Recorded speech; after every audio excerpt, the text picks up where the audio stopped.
masque, là, c'est un tout. C'est pas juste un ornement qui va venir sublimer le visage. C'est un personnage aussi avec une force, avec une évocation. Et à partir du moment où on met le masque, on disparaît complètement, si ce n'est les yeux.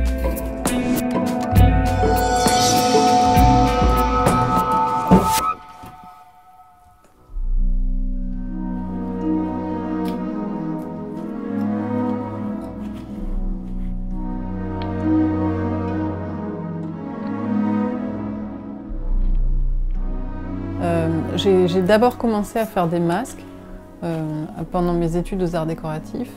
Et après, je suis rentrée en parallèle de mes études en stage à l'Opéra de Paris, en atelier perruque. Et c'est là que j'ai découvert la matière cheveux.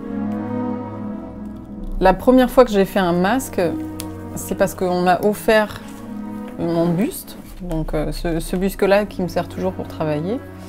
J'ai été moulée pour faire modèle à l'Opéra du Rhin, à Strasbourg. Et en fait, c'était une expérience assez traumatisante, parce que je suis hyper claustrophobe. Et du coup, on m'a offert ce buste.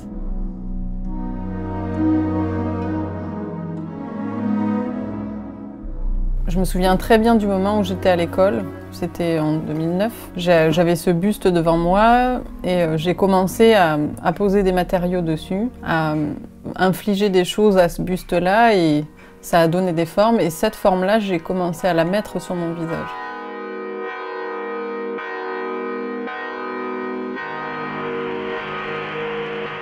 Il y a un côté un peu baroque, religieux, ethnique, ça mélange un peu tout ça.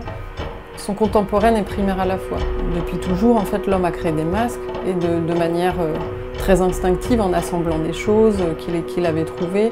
Et je pense que dans ma manière de travailler, ça se nourrit d'images contemporaines, mais il y a aussi cette impulsion, cette émotion qui donne naissance à un objet qui est unique et dans lequel on retrouve des références anciennes aussi.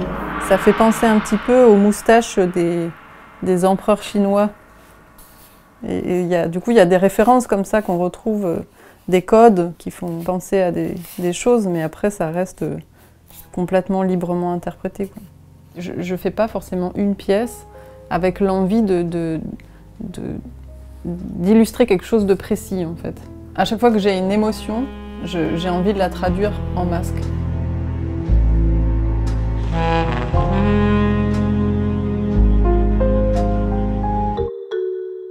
Ben là, j'avais envie en fait de créer quelque chose d'un peu fantomatique.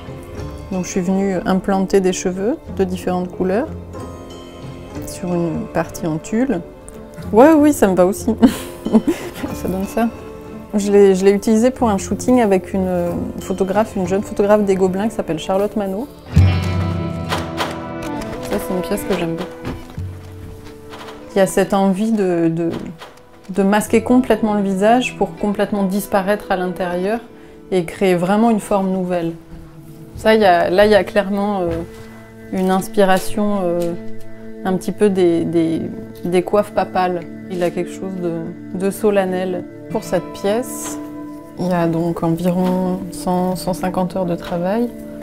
C'est principalement des cheveux. C'est une matière qui me fascine et c'est une extension de nous-mêmes, donc c'est un matériau qui est intéressant parce que c'est vivant. C'est quelque chose de l'ordre de l'intime, en fait, qui parle du vivant. Et du coup, c'est vrai que c'est un objet qui est symbolique et qui traduit une mémoire. Comme je suis très attirée par la broderie, le cheveu est très proche du fil, donc ça dialogue assez bien, en fait. Après, je peux travailler avec des matériaux qui sont pas forcément précieux. Ce qui compte, c'est que le mélange crée quelque chose qui est une émotion qui sorte de l'objet. Parce qu'à partir du moment où on vient transformer son visage et du coup mettre un filtre sur la réalité, on a une liberté énorme. Sur mon buste, comme c'est dur, pour tenir, je viens planter des clous. Voilà, je fais mal à mon double. En fait, c'est vrai que c'est un peu... C'est ça, je plante des aiguilles dans mon double. J'utilise en fait principalement des choses qui servent à la couture. J'ai une formation de plasticienne à la base, donc je peux utiliser différents matériaux, du plâtre. Je récupère tout un tas de bijoux. Une petite collection de cheveux. Ça, je les achète ou je les récupère des fois. Comme je travaille à l'Opéra de Paris, de Strasbourg, des fois j'ai des chutes ou des choses comme ça, donc je vais assembler des chutes. C'est l'improvisation qui est basée sur les matières que je vais trouver, l'émotion du moment, une musique que je vais écouter. Je travaille beaucoup en musique et c'est très libre en fait.